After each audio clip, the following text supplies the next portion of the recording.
How to remove favorite spotlights on Snapchat. Hello guys, this is Atticus and welcome back to another tutorial video. In today's video, I'll teach you guys how you can remove favorite spotlights on Snapchat.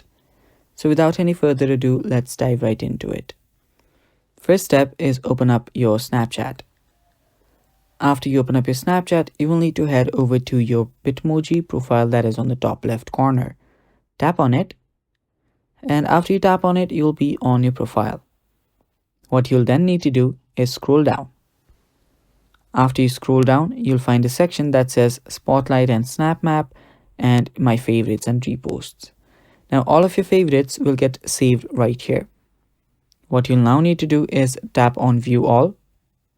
And after you tap on View All, you'll be able to see all of your favorites.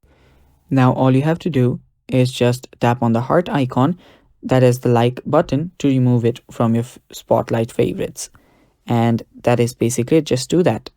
After that, you're basically good to go. And that is how you remove favorite spotlights on Snapchat. Thanks for watching guys. That's all for today's video. Stay tuned for more.